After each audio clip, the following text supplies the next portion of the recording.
Aaron, welcome to the Octopodcast. This is what is this? This is May 2026. We're in May. We're in May.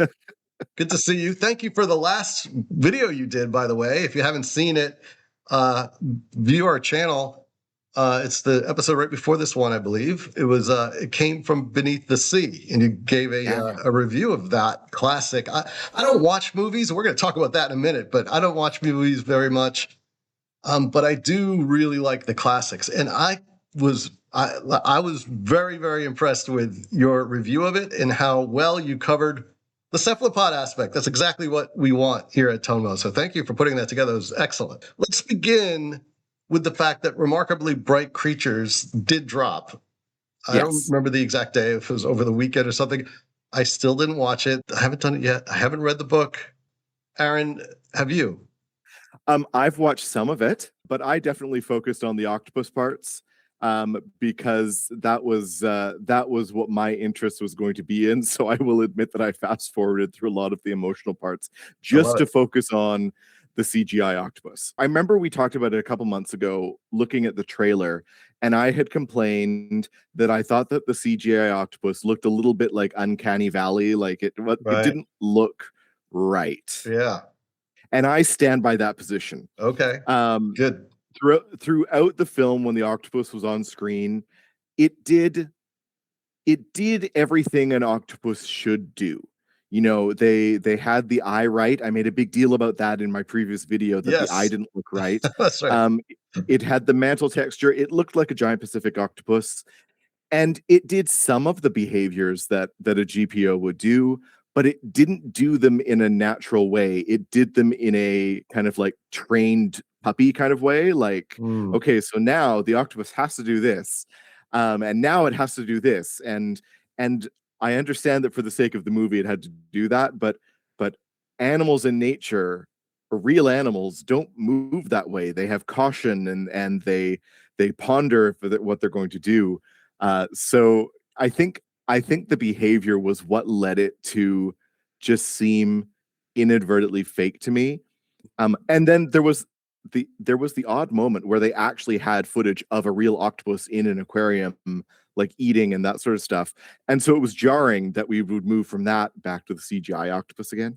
Very interesting. You know, I hear you. I can absolutely picture in my mind's eye what you're talking about. Well, Aaron, we are covering the news for the month. Where do you want to start? It is an article that was published in Science magazine, and it's called "Earliest Octopuses Were Giant Top Predators in Cretaceous Oceans." And so this article was written about a genus of now extinct cephalopods called Nanaimoteuthis. They have looked at prehistoric beaks of this genus of large octopuses, and based on this, they've estimated that the Nanaimoteuthis might have been a lot larger than they had expected it to be. I'm seeing that. 19 meters. They are, that's huge. They're calling this a finned octopus from the Cerata family. Now, I'm assuming that there is some sort of lineage that the article goes through, because from a beak, I don't know that you can really, definitively say what group of octopuses this extinct genus might best connect to.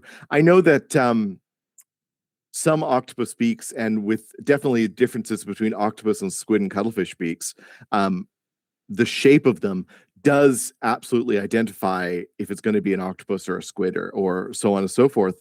But I don't know enough about octopus beaks to be able to determine if the beak shape also distinguishes between serrates and inserrates. Isn't that interesting that we'd find at this here in 2026, we'd find that kind of a fossil record? I think if you were to tell me one day that they discovered a giant fossil of a very large cephalopod, I would have thought, oh, it must have just been a giant squid type, ancestor, or Nanaimoteuthis, not a serrate octopus. Yeah, Really I'm interesting. really just picturing a giant like flapjack octopus Right. swimming around in prehistoric oceans, attacking mosasaurs. I see that it says that it would have been around when plesiosaurs and mosasaurs would have been around. So Wow. Really wild to think about. Feel free to, if you're watching this, feel free to pause and reflect and think about that. Meditate on what that must have been like.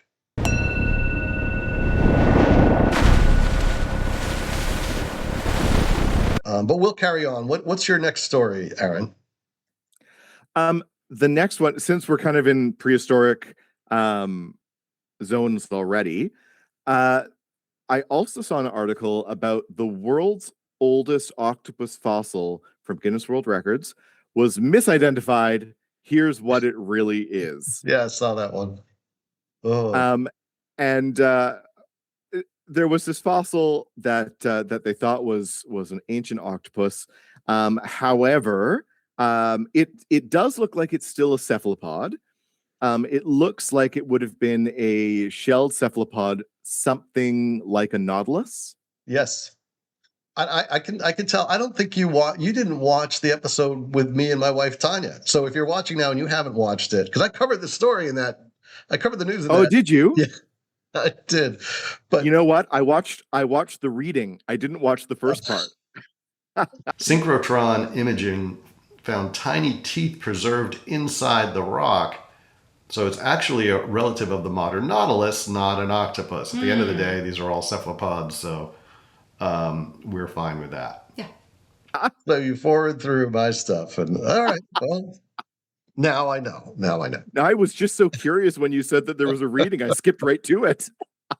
It was definitely the good part. So you didn't miss much, except this story was covered, and yes, nautilus was the conclusion.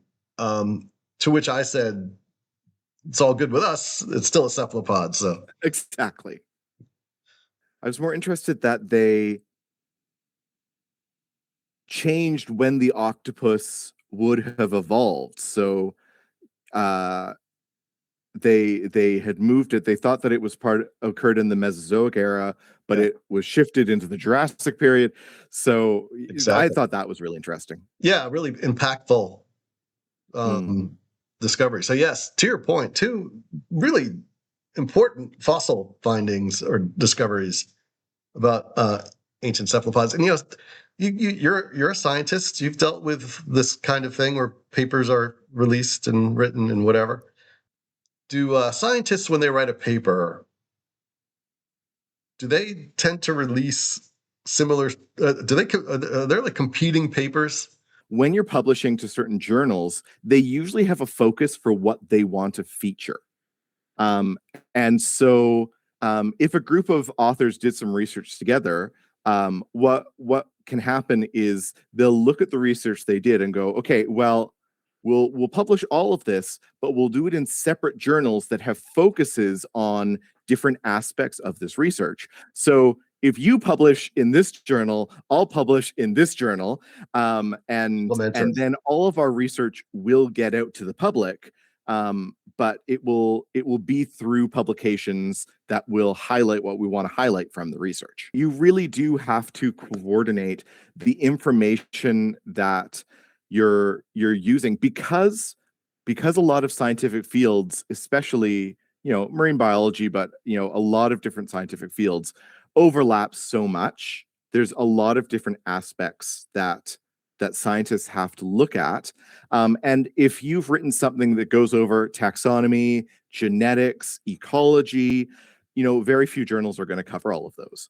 Yeah. So in my publications, I've definitely sent the taxonomy section of my research just to a taxonomic journal.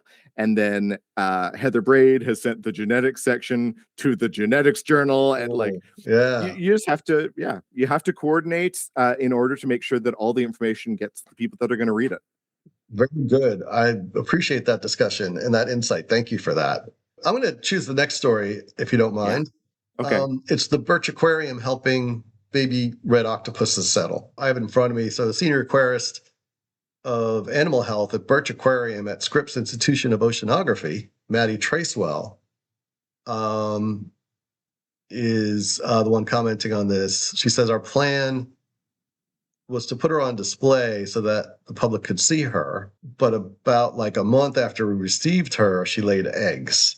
So within the TONMO community, we know about this real well because nobody ever really expects eggs. It's like the Spanish Inquisition.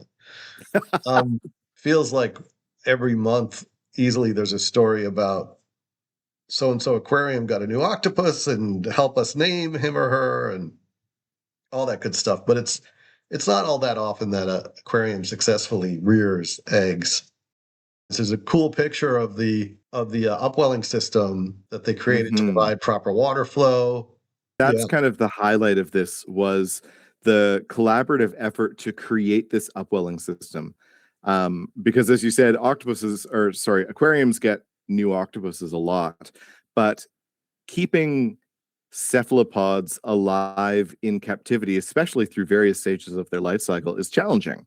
A lot of other aquariums have commented on the challenges of this. So the fact that that they have figured out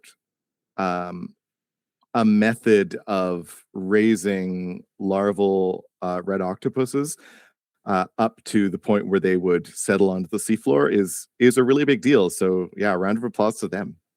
Absolutely. They also have a GPO, Giant Pacific Octopus, as well as cuttlefish in the California 2 spot. So there's a very cephalopod-friendly aquarium. If you are in the area, go check it out.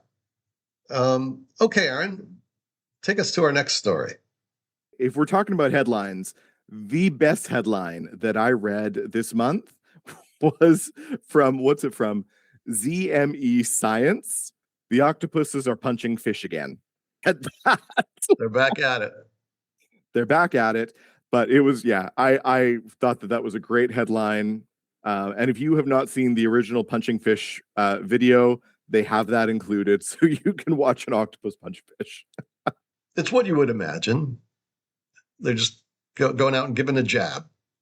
It's funny how cephalopods kind of like make their way into society, into social media, and AI still does not do justice. You even pointed it out earlier in this conversation, right? Like even high budget productions struggle to emulate the behaviors of cephalopods. Undoubtedly, things will continue to improve, and there'll come a point where even scientists such as yourself will be like, I can't tell the difference. There was a video I saw on Facebook a couple of weeks ago. Someone sent it to me and said, is this real or is it AI? I don't know if you've seen it, Tony. It's a diver, supposedly in Australia, who took like a little ball down and was playing fetch with an octopus. No, I haven't seen it. Send it to me. And I have to say, I really struggled to determine if it was real or if it was AI.